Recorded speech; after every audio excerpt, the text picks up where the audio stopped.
Dude, I was in the middle of recording this and then my PC crashed, so here is take two, guys. I'm back with another Etheria restart video. Today we talk about the PvP tier list. I already made a PvE tier list. If you didn't watch it, go check it out. It is up on my channel. I'm doing it the same way I did it last time. We're looking at the Prit win list because it's very nicely structured, and I give you my honest opinion if the units deserve to be in the tier they are currently are, or if they view them a little bit separately as well. But this time I will do it slightly different. I will not start off with tier 0, go all then, and then go tier 0, 5, and so on and so forth. I will start off with the DPS and then move on with debuff control and so on, so from left to right, and then we finish it off like that, guys. And also, quick thing in eigener Sache, we are super close on hitting 5,000 subscribers on this channel, so if you are new, feel free to subscribe and be part of the community. Now let's start off with the DPS tier list. So in my opinion, Tiamat does not belong in tier 0. She's more of a tier 0.5 unit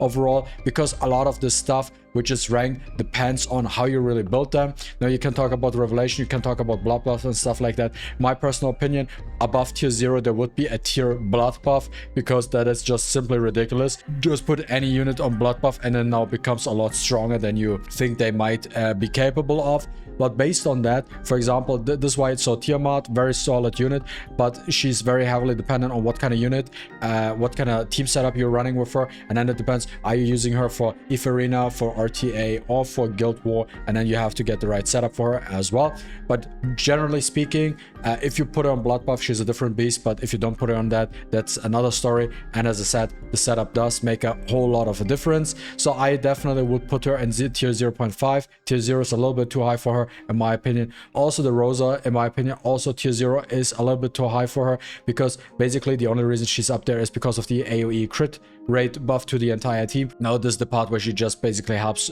your team, which are maybe you use more Revelation type of units to get to the 100% crit rate, and now she does her thing. But the more blood buff that is used, the more bulwark that is used, stuff like that, she will have a hard time even executing her debuffs and stuff like that.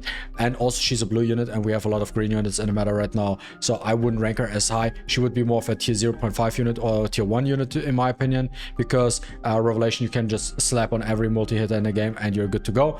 Now there's a different unit with these two units, with Yale and MaTeIRiA. I believe both of these units do belong in the tier 0 format, because both of these units are light units, so they do not have a negative impact towards any different element. Then the thing is, with the Yale, she self-cleanses, she provides herself a crit rate buff, which makes her a lot easier to build overall, and she's just super strong, can one-shot everything basically, really. And she has a follow-up attacks, which are also super important, super good because of follow-up. She can actually snipe a lot of different things. She can completely lock down Valerian teams and stuff like that. Very solid unit overall. You see her a lot. And MaTeIRiA as well. MaTeIRiA should be a no-brainer. He ignores the defense, he does a lot of damage. He ignores passive abilities, and then the biggest part for his game compared to the others, he has the invincibility buff, so he protects himself from getting killed, so he has some sort of self-sustain. That's why he does for sure, from the DPS perspective, belongs into that tier. Now we have Rahu here in the tier 0.5. Rahu in tier 0.5 is completely fine because he's one of the sustain comps, so if you're going for like a sustain kind of fight, this is where his strong suit. He does struggle against, for example, DPS cleave teams or with Revelation, because then he will have a hard time actually surviving, because usually you build him like either with like an Amber if you want to go with a blood buff combo, or you want to go with damage, so you go with the Artisan, stuff like that. But overall, solid unit, and his time to shine is mostly when you are in a kind of a tank meta where it's sustain versus control, sustain versus sustain, stuff like that. This is where this Bruiser is actually very good. Now Hoyin really depends on what the metagame is. Now if the metagame is just all, for example, cleaving, then she's like super high up here, that's completely fine. But it's the metagame, everything on blood buff, then she's dropping down all the way to tier 3, because she only has like single target hits and she can't do jack shit in these battles. Now this like for the time, tier 0.5 to tier 1, I would say, even I think I would rank her slightly lower, because I have to consider Guild War, Etheria, and RTA, so there's not a pure RTA list, so I want to consider all type of PvP content together.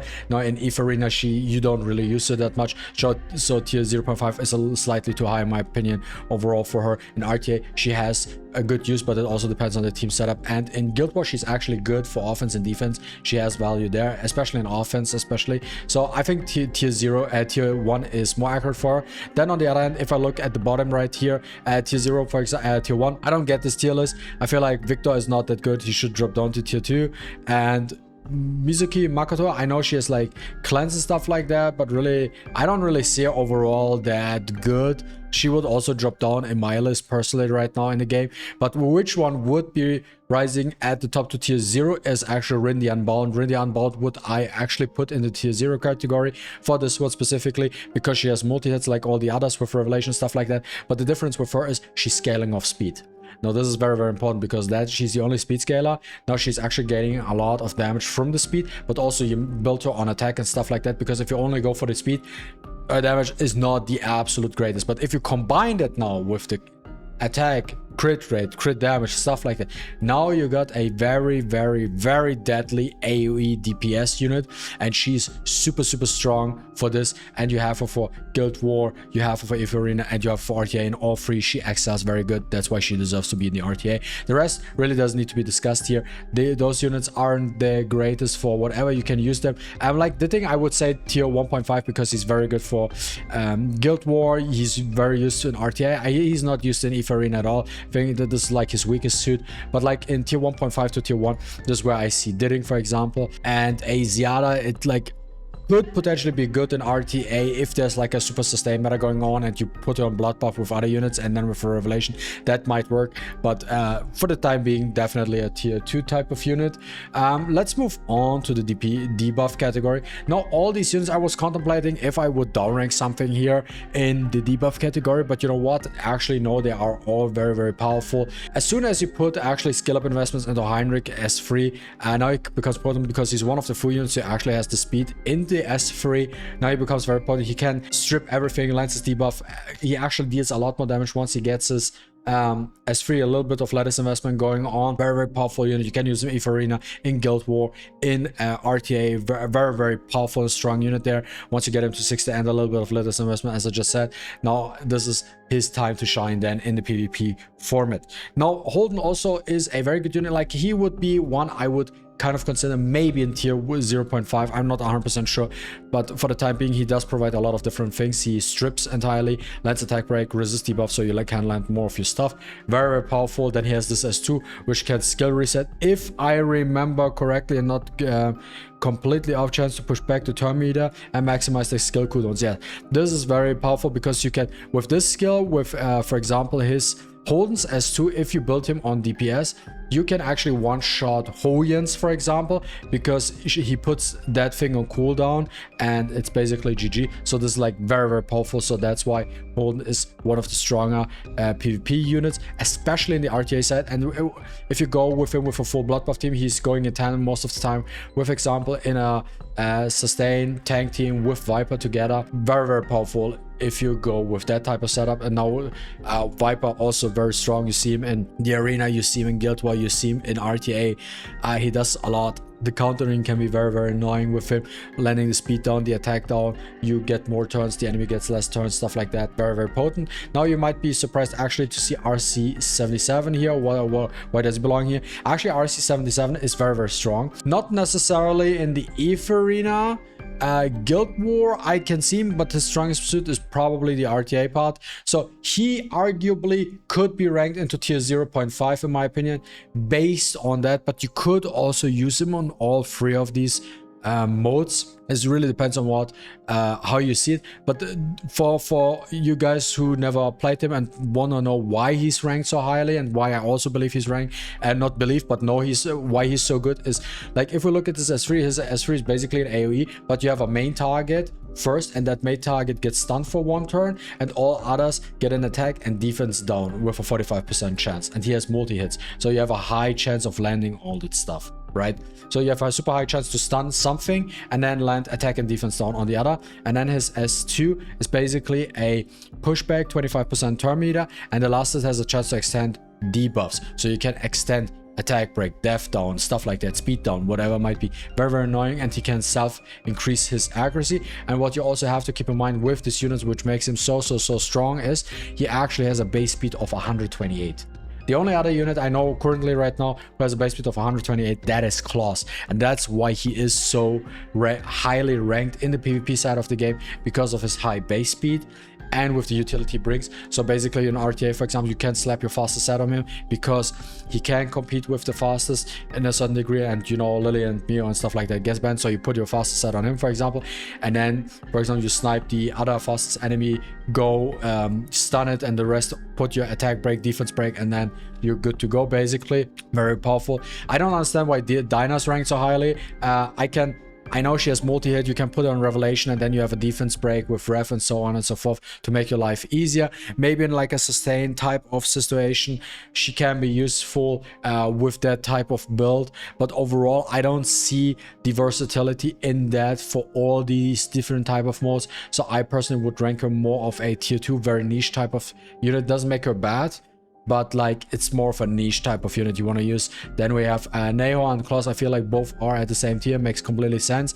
And currently I would even rank him currently Neho, I would rank him down like more or less to tier 2 right now. Reason being is I feel like currently everybody of us who got him because it's now the latest addition to the game, we are currently all in a situation where we do not have any lettuces right now, and this guy needs lettuce. Without any lettuces, he's like tier 2, tier 3. Now if he gets lettuces, he can be tier 1 because of the stuff he provides in the PvP type of scenario. But there are also other units that can do something similar overall. As I just showed you, this guy for example can stun and defense break every, like very powerful unit overall there. With RC77 I will build him as well. Now moving up next to the control type of units, we have Kazuyu, Lilith and Mio. I feel like very strong overall. Makes completely sense. They are up there where they are, super good. And what they're doing, like she has high base speed, I think Mio needs no explanation. Kazuyu, we all know what she does not need any sort of explanation. And Kazuyu get extremely potent if you combine her with Lily together. If you do it for example in Guild Wars, or you do it in RTA, and then you can actually get the twin trick on her, and now she can lap her as free quite often.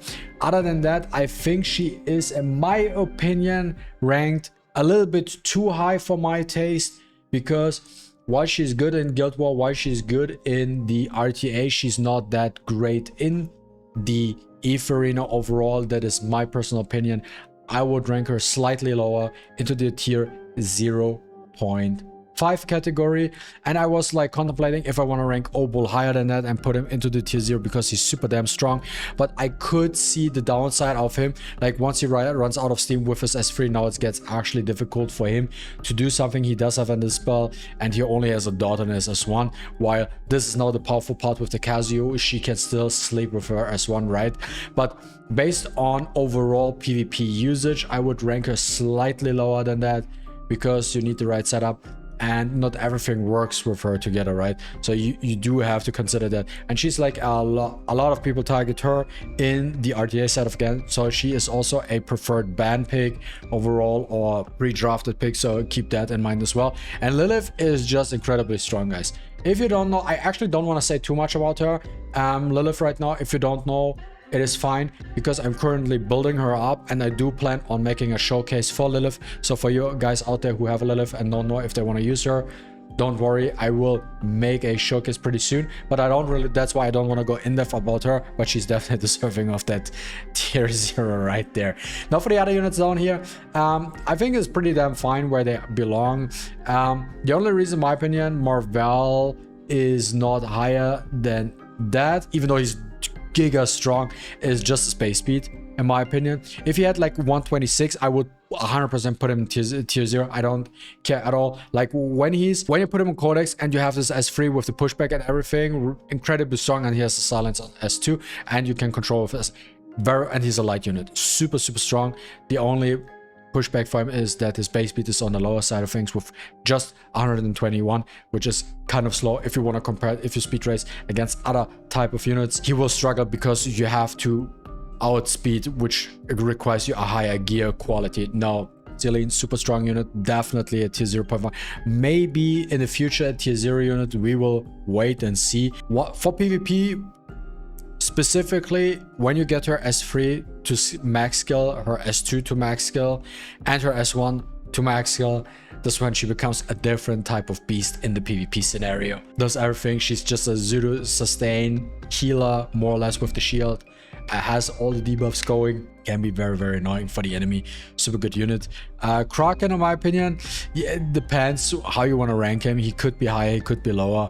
Overall, he has long cooldowns, but he's just basically another sort of controller that stuns, but that is really all he performs. That's why Obol is slightly better, because Obol, outside of the stun, which is very good, he does, because it's not a single, it's a multi-hit. You also have the dodge, so you actually deal some damage. And yeah, Vi's not really good for PvP content. And then when it comes to the supports, I have to already disagree with the Doki. I don't think Doki's that good. Doki, in my opinion, I've seen her, and if I like consider all content really, she's more of a tier 1 type of character, in my opinion. I wouldn't rank her that highly. Tier 1, nothing higher than that. The other units are, in my opinion, fine. I think I would actually rank Freya slightly lower. I would actually put Freya into the tier 0.5 category, because it really depends, do you play on Revelation or not. If you play on a Revelation, yeah, then she becomes Revelation fast, then she is a tier 0 unit. If you're running her strictly as a support, then she becomes slightly not as valuable, and then she's like a tier 0.5 unit. So depending on that, you can rank her accordingly. Tsukiyomi, very, very, very strong, so definitely a tier 0, because she's very, very good in all of them content, and she's not dependent on anything like landing a debuff or something. She's just boosting you on with the way she plays out. Lily does not need any sort of explanation. Very, very strong, does her thing, right? Now where I kind of have to, my problems, like check the Echo. She has a speed boost and everything, but I don't see her that good, because the problem I have with her, even though she does have a turn meter above 20%, which is basically the same as number 41, and attack up, she has like super low base speed. She has 119, is not fast enough, and because she's a proper unit, she only gets plus 12 speed and not plus 15, and now she's on the slower side of the speed you can start out with. And I feel like this is where you would actually struggle with her. I can see her being used in certain like Guild Wars setups, if you have the right Guild Wars setup. I can see her maybe with like a huge maybe also in the Etheria, but I think she gets just outperformed by the other support units with a Freya, Lily, stuff like that, Mio, because they just have a way higher base speed, and this is where she struggles. So I would rank her lower, tier 1, not higher than that. The other ones really don't matter too much at this point anymore. Like Veronica is the only unit where I have a hard time saying if she's really a tier 0.5 unit, or is she not, in my opinion, even a tier 0 unit, because that unit is very strong. Now it really depends on the, if people like to play a lot of these type of units with Dispel, right? If people like to use Holden, Heinrich, and Viper left and right, now this is where she becomes actually slightly worse, because she provides buffs and stuff like that, and she steals buffs. Now this is where she becomes worse and drops into the tier list.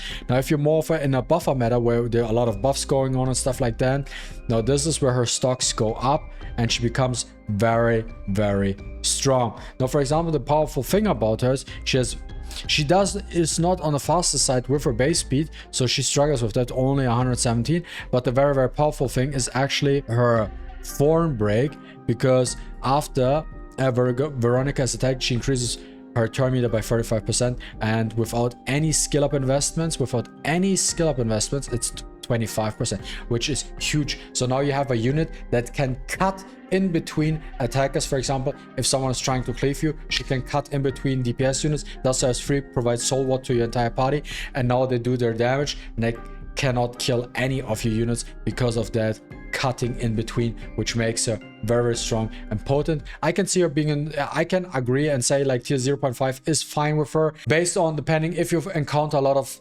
Dispellers, then her net score is dropping, but if there's a lot of buffing going on or cleaving, then she's rising, actually, depending on that type of situation. And then in the last slot, when we look at the sustain units, I think almost all of them deserve where they are with just a slight twist. I see a lot of usage of the Valerian, but because Valerian is used a lot doesn't mean she's the best option, right? That doesn't necessarily mean the same thing. But the thing is, a lot of people, or like almost everybody has her, so they use her, not necessarily because she is necessarily the best option. Tier 0 Valerian, in my opinion, is way too high for her. She's more like of a tier 0.5 unit. Oftentimes she's used as like some sort of protection or something, maybe, but she has literally no chance, for example, against the Yali. Yali counters, for example, Valerian is super hard.